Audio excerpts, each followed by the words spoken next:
Sahabat ngaji dipun yang baik, kali ini kita akan membaca buku Tafsir Jalalain karya ulama ternama Jalaluddin Al-Mahalli dan Jalaluddin As-Suyuti pada bagian surat Al-Baqarah ayat 94 sampai dengan 101 halaman 15. A'udzu billahi minasy syaithanir rajim. Bismillahirrahmanirrahim. Qul in kanat lakumud darul akhiratu 'indallahi khalisatan min dunin nas fatamannawul mauta in kuntum shadiqin.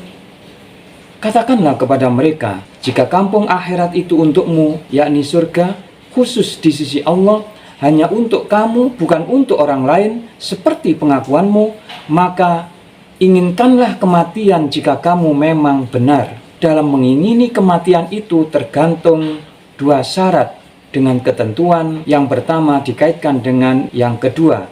Maksudnya, jika pengakuanmu benar bahwa surga itu hanya milikmu khusus, sedangkan menurut kebiasaan, seseorang ingin segera menemukan miliknya itu dan jalan untuk mendapatkan tiada lain hanyalah kematian, maka inginilah segera kematian itu olehmu. Walan yatamannawhu abadan bima qaddamat aydihim wallahu alimun bizzalimin. Dan mereka sekali-kali tak akan menginginkan kematian itu disebabkan kesalahan-kesalahan yang telah diperbuat oleh tangan mereka berupa kekafiran kepada Nabi sebagai akibat dari mendustakannya. Dan Allah Maha mengetahui terhadap orang-orang yang aniaya, yaitu orang-orang yang kafir. Karenanya Allah pasti akan membalas mereka. وَلَتَجِدَنَّهُمْ أَحْرَصَ النَّاسِ عَلَى حَيَاةٍ وَمِنَ الَّذِينَ أَشْرَكُوا يَوَدُّ أَحَدُهُمْ لَوْ يُعَمَّرُ أَلْفَ سَنَةٍ وَمَا هُوَ بِمُزَحْزِحِهِ مِنَ الْعَذَابِ أَن يُعَمَّرَ Wallahu basirum bima ya'malun. Dan demi sesungguhnya akan kamu jumpai mereka itu, lam menunjukkan sumpah, setamak-tamak manusia atas kehidupan dunia, dan lebih tamak lagi dari orang-orang musyrik, yakni yang mengingkari hari berbangkit. Mereka tahu bahwa tempat kediaman mereka itu neraka. Berbeda halnya dengan orang-orang musyrik yang mengingkari adanya hari akhirat itu. Masing-masing mereka menginginkan atau mengharapkan agar diberi umur 1000 tahun. Lau masdariyah sama artinya dengan an atau agar, dan dengan silahnya ditakwilkan sebagai masdar atau kata benda menjadi maf'ul bih atau objek penderita dari yawaddu. Dan tidaklah dia, maksudnya masing-masing dari mereka, akan menjauhkannya, menyelamatkan dirinya dari siksa neraka karena ia diberi umur panjang itu. An bersama silahnya ini menjadi fa'il atau pelaku dari muzahzihihi, dan Allah Maha melihat apa yang mereka kerjakan, karena itu Allah akan membalasnya. Ada yang membaca dengan ya dan ada pula yang membaca dengan ta. Ibnu Suriyah bertanya kepada Nabi SAW atau Umar, siapakah di antara malaikat yang menyampaikan wahyu? Jawabnya Jibril. Kata Ibnu Suriyah, dia musuh kami yang telah mendatangkan siksa atau kesengsaraan. Kalau saja Mikail, tentu kami akan beriman karena dia yang membawa kemakmuran dan kedamaian. Lalu turunlah ayat berikutnya. Qul man kana aduwwan li Jibril fa innahu nazzalahu ala qalbika bi'idznillahi musaddiqan lima baina yadayhi wa hudan wa busyra lil mu'minin. Katakanlah kepada mereka, barang siapa yang menjadi musuh Jibril, maka silakan ia binasa dengan kebenciannya itu. Maka sesungguhnya Jibril itu menurunkannya Al-Quran ke dalam hatimu dengan seizin atau perintah Allah. membenarkan apa-apa yang ada di hadapannya, yaitu kitab-kitab suci yang turun sebelumnya dan menjadi petunjuk dari kesesatan, serta berita gembira berupa surga bagi orang-orang yang beriman. Man kana aduwwan lillahi wa malaikatihi wa rusulihi wa Jibril wa Mikala fa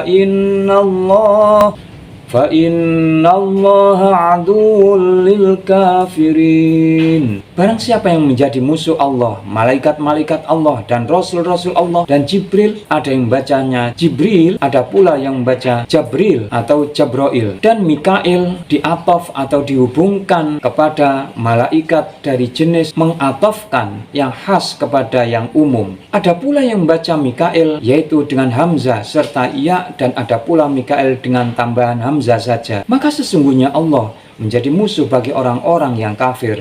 Orang itu ditempatkan pada suatu posisi untuk menyatakan keadaannya.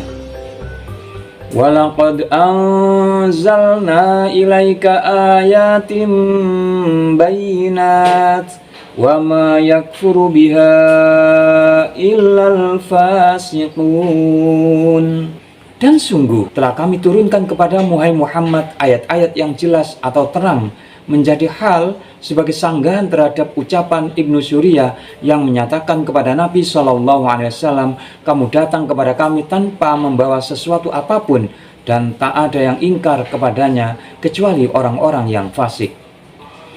Awakullama ahadu ahdan nabadahu fariqum minhum bal aktsaruhum la yu'minun. Patutkah mereka ingkar kepadanya, dan setiap mereka menjanjikan kepada Allah suatu janji akan beriman kepada Nabi jika telah dibangkitkan, atau menjanjikan kepada Nabi tidak akan membantu orang-orang musyrik untuk menentangnya, melemparkannya, yakni menjauhkannya. Segolongan di antara mereka, yaitu dengan cara melanggarnya. Kalimat ini merupakan jawaban dari kullama atau setiap, dan yang menjadi pertanyaan serta sanggahan.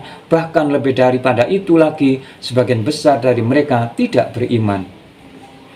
Walamma ja'ahum rasulun min indillahi musaddiqul lima ma'ahum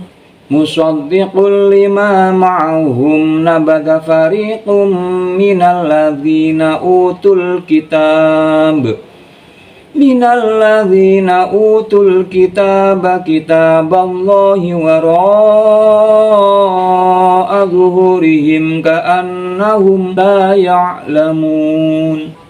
Dan tatkala datang kepada mereka seorang rasul dari sisi Allah, yakni Muhammad SAW, yang membenarkan kitab yang ada pada mereka, sebagian dari orang-orang yang diberi kitab melemparkan kitab Allah, yakni Taurat, ke belakang punggung mereka. Artinya, mereka tidak mau mengamalkan isinya, berupa keimanan kepada Rasul dan lain-lainnya, seolah-olah mereka tidak mengetahui akan isinya, bahwa beliau adalah seorang nabi yang sebenarnya, atau bahwa Taurat itu adalah kitab Allah. Wallahu a'lam bishawab.